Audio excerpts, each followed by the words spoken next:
Okay, it starts more like this. You know, when people are moving to cities, they're going to move to the edges of the cities. They're going to move to the fringes of these settlements, and they grow and they expand in quite an organic, unplanned way, in settlements that look a little bit more like this.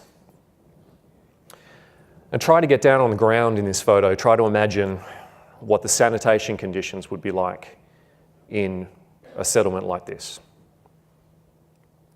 Or notice that you can't see a single street light. You know, imagine what it would be like at night time in a settlement like this, if you're a child, if you're a woman, and what your sense of security or lack thereof would be. These are fragile settlements.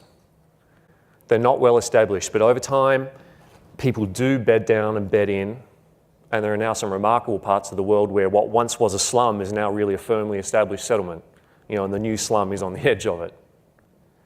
This is part of that urbanisation process. I believe it's a good thing with many deficiencies that we should be working very, very hard to address.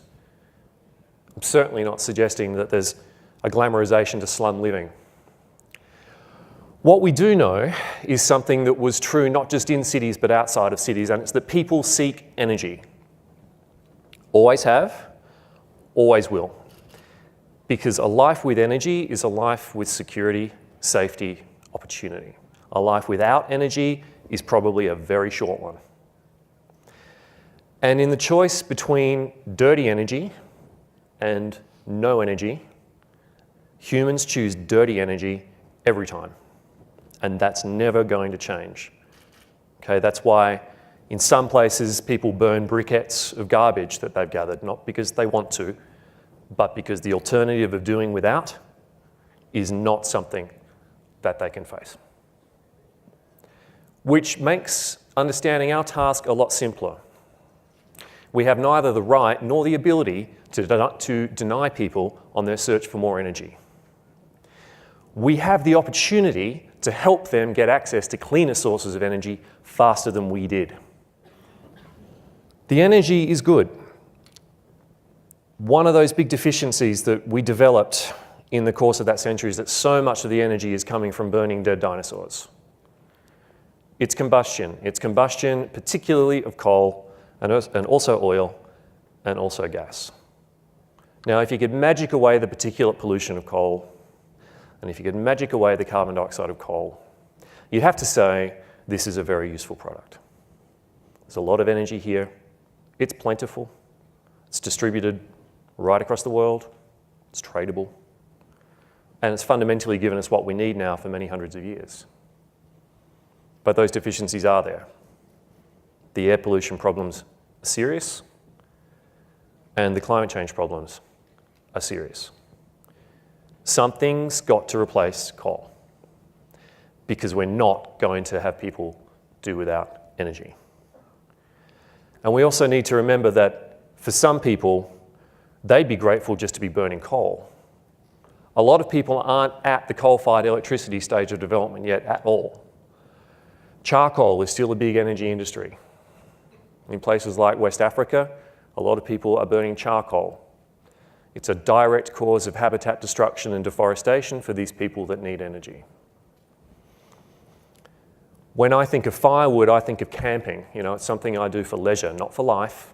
For a lot of people, firewood is still life. That again is a direct cause of habitat destruction, a direct cause of loss of habitat. And so when, I think someone today earlier said that the environment isn't just climate change. That's true, the environment is not just climate change. And if you could sort of replace this sort of energy life with cans of propane for cooking or heating in a home, that's going to be better not just for the people, it's going to be better for the air, and it's going to be better for the local environment in terms of the habitat. But it would be a net greenhouse emitter, where this, some people, in my view, quite perversely argue it's a form of carbon neutral energy because it's biomass as part of a short-term carbon cycle. But there's a lot more to it than that. And so we've got to appreciate the value of these dense energy forms and what it enables us to displace and how that changes our relationship with the environment. because when it's being burned, it's often being burned in conditions like this. Indoor air pollution is a killer. Air pollution as a whole, the World Health Organization tells us, is now the greatest health risk in the world. Say that again. The greatest health risk in the world isn't HIV, it isn't malaria, it isn't tuberculosis, it isn't tobacco, it's not motor vehicle accidents, it's air pollution, especially indoor air pollution. If you're burning solid fuel inside a home with a child, there are consequences for parents and children. It is a serious killer. This is what lower forms of energy look like. So we have to understand these broader impacts. And another one of these broader impacts is food. Now, our cities and our settlements don't actually take up that much room. Our mineral processing and our mining, it doesn't actually take up that much space. Our agriculture takes up an enormous amount of space. If we want space for anything else, if we want space for forests, if we want space for deserts, if we want space for habitat of all kind, if we want space for the wild and the beautiful, in my opinion, agriculture is critically important. Where we are growing food and producing high yield food, we typically are not going to find biodiverse, exciting habitat. Where we are not doing that, we typically will. As my friend Mike Schellenberger said in a TED talk, and I think he said it simplistically and beautifully, we save nature by not needing it anymore. Remarkably simple concept, but it upends many decades of environmental thought about harmonizing with nature and becoming one with nature and lessening our impact on nature. And what Mike is saying is, no, we just stop needing it and step away from it. Or the only time we step towards it is when we want to enjoy its values for their spiritual importance or our relational importance to those areas. But we have to simply stop needing them for the other parts of our lives. So how are we going to shrink our agricultural impact as we feed another 3 billion people that are coming? If we don't do agriculture well, we do it big. And we use marginal land. We use land that probably isn't that well suited. We use land like hillsides and slopes to grow our food. And conversely, when we do start doing agriculture well, these are the first lands to be returned. So the marginal lands are the first to be given up and let go of as we get more efficient with our agriculture. And we have some evidence and some data points now to show us what happens when we do that. Now, these are real photos of a real place, and it's the same place in New England, which was farmland and no longer is. And in the intervening time, forests have regrown. Now, that's a really fortunate thing, which is that provided we don't literally stamp everything out to complete extinction, if we give nature half a chance, nature does return. And we're now seeing that in enough places around the world to understand that there's a process here that we can start to get on board with. And indeed, it may be the responsibility of those of us in the developed world to start enabling that to happen, because I can assure you there will be more sacrifice of natural spaces in what is currently the developing world between now and them getting to an acceptable standard of living. And the key to all of this is going to be energy. Energy that's dense, energy that's scalable, energy that's portable, energy that isn't dependent on climate, energy that isn't dependent on plants and plant input, energy that's safe, energy that's reliable. And the only one that I know of that can do all of that is fission. That, in a nutshell, is why I came around and started supporting nuclear power many years ago after, for a long time, thinking it was bad for the environment. Now, there appears to be some sort of a snowball happening in South Australia in relation to our willingness to embrace a greater role in the nuclear fuel cycle. It feels fast now that it's happening. It wasn't. It's been slow and gradual, and it's been building. And this morning, Duncan used the word bold quite a bit. And what we're seeing now is a willingness to be bold in South Australia. And I can tell you that started by the willingness of a smaller number of stakeholders to be bold. Someone had to start. You know, I was one of the starters. And that community grew. And every time we went and did something good, we brought someone else into the camp. When you behave in a bold way, in a courageous way, you imply permission to your audience to do the same thing, to go out and participate in the same sort of way. So gradually we would see union stakeholders speak up in favour of nuclear, and we'd see business groups speak up in favour of nuclear, and we'd see academic stakeholders speak up in favour of nuclear. And that starts to grow political permission. And I certainly had an ally in a senator who genuinely did take a courageous political position, and he accelerated the process very much, to the point where we started an investigation independent of government, which is now handing down findings. Think of it in terms of a 5-year turnaround and a dramatic one. So we're now in a position to hopefully do a whole lot more in the nuclear fuel cycle. And I think it behooves Canada to ask itself, are you ready to help us or not? Because that was one of the other messages that I heard this morning, which is that there are places out there in the world that probably need the sort of expertise you can offer. Are you ready? And have you been thinking about that? Are you taking yourself out to the world to offer your services? We would probably really, really benefit from strong relationships with the Canadian nuclear sector if we're going to do any more in this. So, time to move on. What actually happened at Paris? Well, in terms of the nuclear story, I think the first thing to say is that the civil society activists came to the party, a whole bunch of us. So we had people like, nope, don't point, that's okay. Top left corner, the guys in the hats, Rauli and Jana from Finland, wrote, crowdfunded and distributed thousands of copies of a book, and a very, very good book called Climate Gamble. Kirsty Gogan in the middle was probably the hardest working of all of us, and she did a whole lot of stuff, including arranging 4 climate scientists to come to the COP, 3 of whom had never bothered to come to a COP before, and they're senior climate scientists. And they'd never bothered to come because they thought it was politicised rubbish. And they came this time principally with a message about nuclear power. Valerie was there. Valerie started Nuclear for Climate, a positive brand for nuclear energy professionals to stand under. And I asked a few of the young professionals who were there, what does that mean to you? And they said, a lot. Because finally this gives me something to sort of stand behind and be proud of. This is what I'm doing and why I'm doing it. Frankie Fenton, he's a young filmmaker. He's making another movie. Tom Blees is just a roving convincer of people about nuclear, probably the best there is. Robert had a sold-out screening of Pandora's Promise. I was there doing my bit. Eric Meyer in the top right, he's an opera singer, and he came and sang arias on public transport about nuclear technology. Okay? You've got to talk out. You've got to take your message out. Credit to the US Department of Energy, they were there with a good message with NuScale. Credit to Terrestrial Energy that helped me get there and made sure they had a presence there. That was about all I saw. Even in France, where they're getting 75% of their electricity from nuclear, I couldn't find anything about nuclear. The UAE stand, huge stand for the United Arab Emirates. Great coffee, baklava, and the Medjool dates were fantastic. They're building 5 nuclear reactors.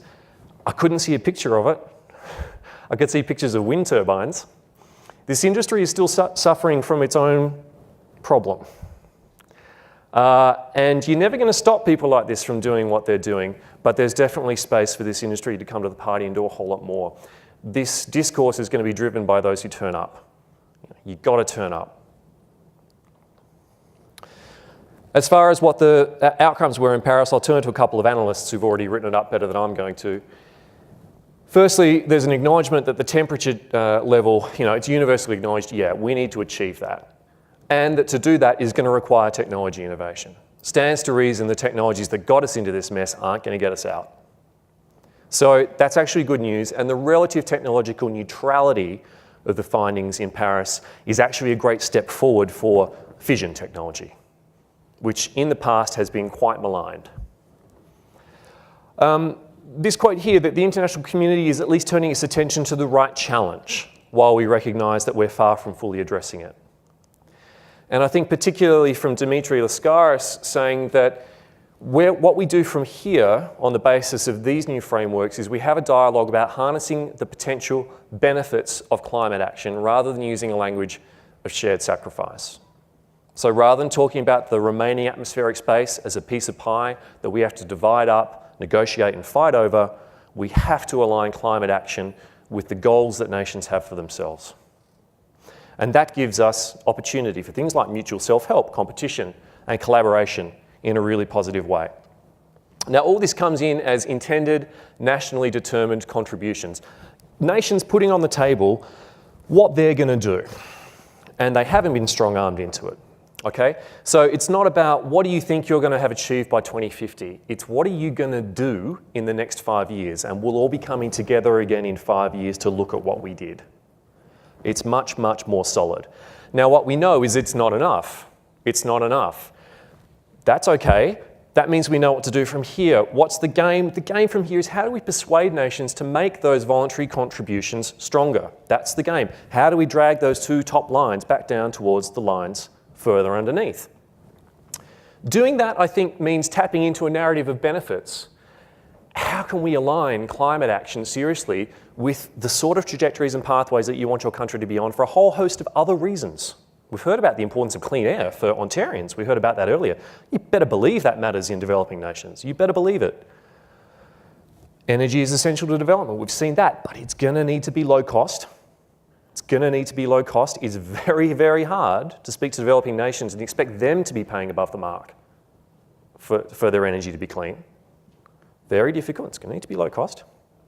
I think the single biggest contributor is it's a believable technology pathway to reliable, large-scale clean energy. That's the best shot that we've got.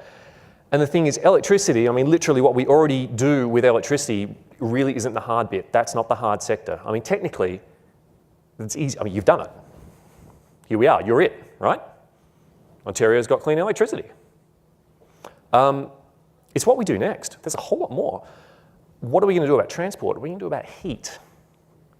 All that cooking that's going on, those agricultural and those land use emission impacts, all that's got to come to the party.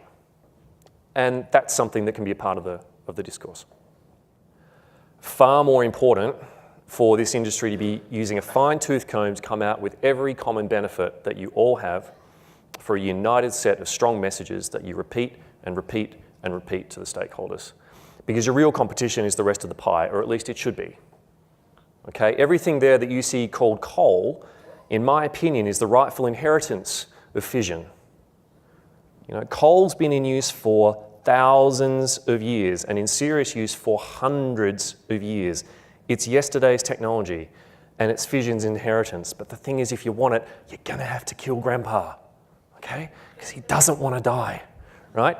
You've got to go out and get it.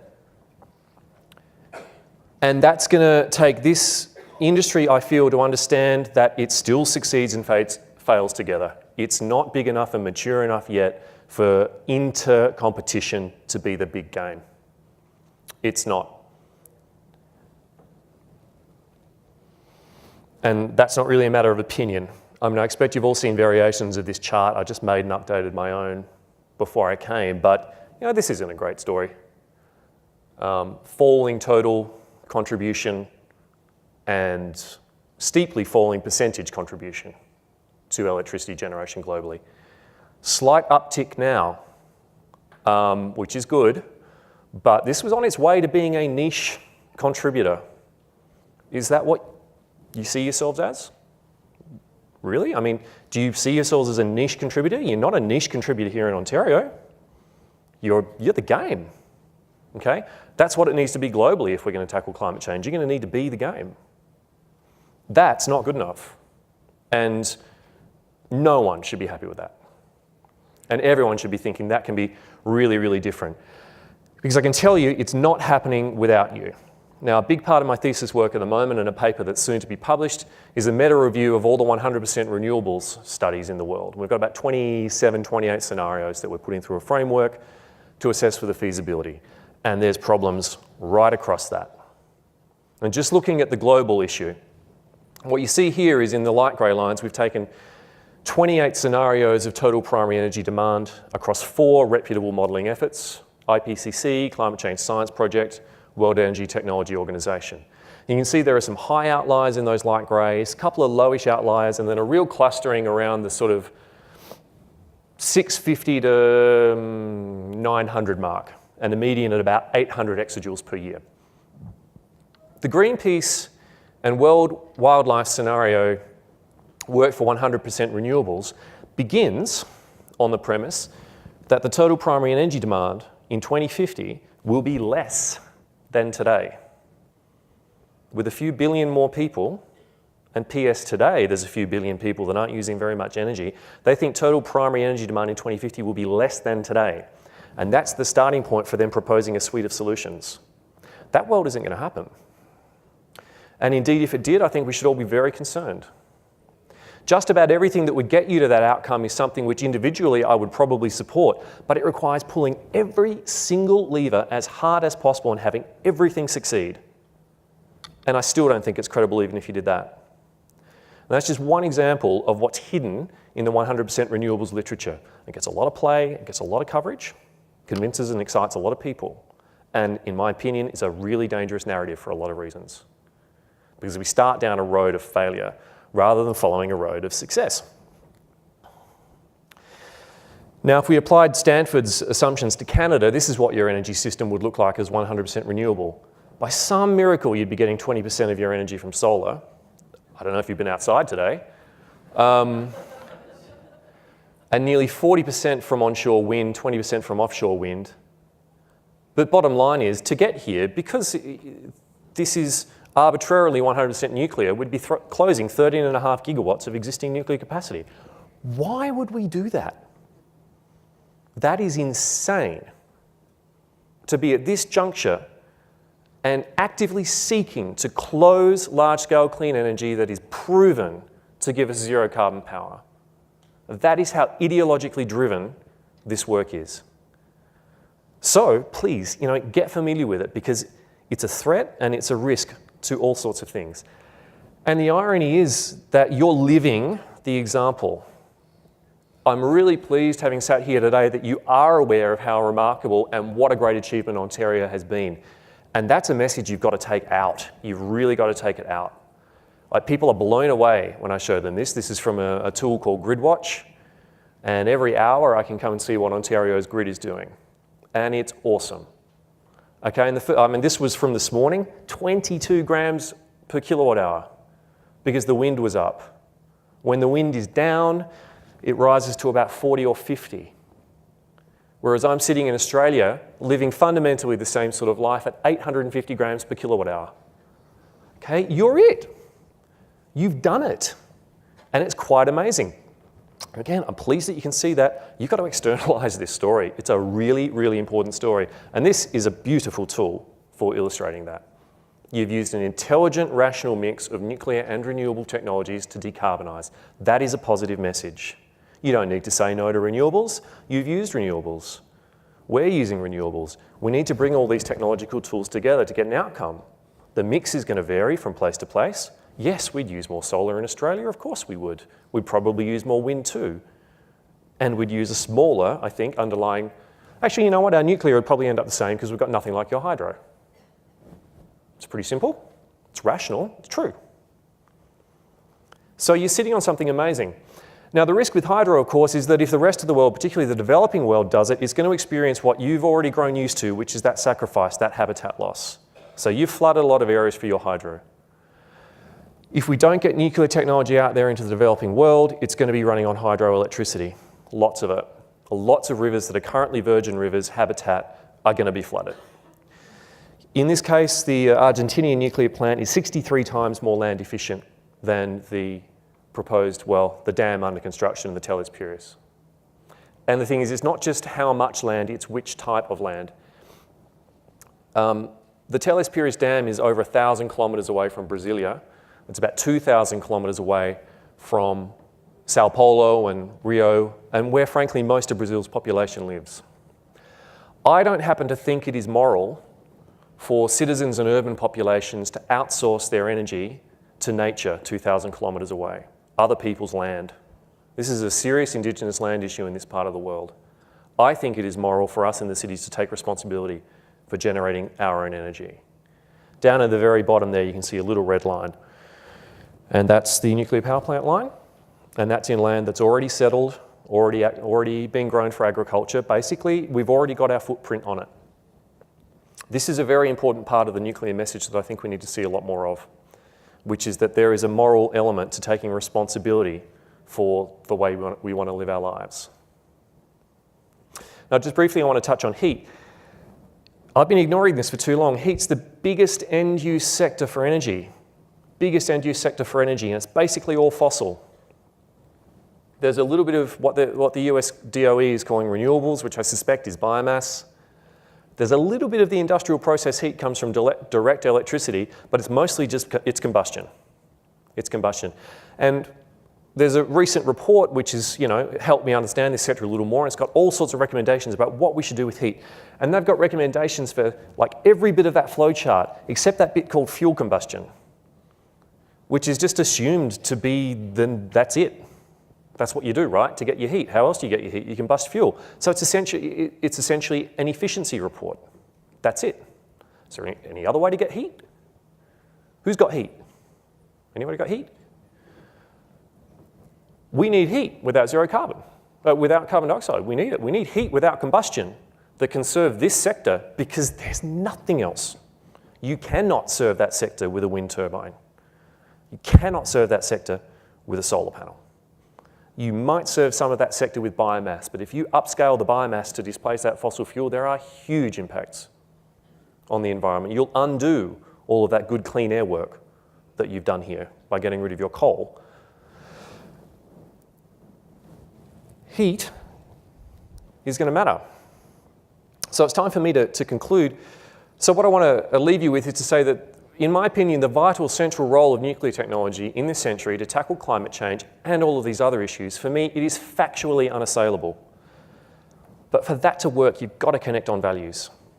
You've got to strike up a narrative where people feel like you care about what they care about.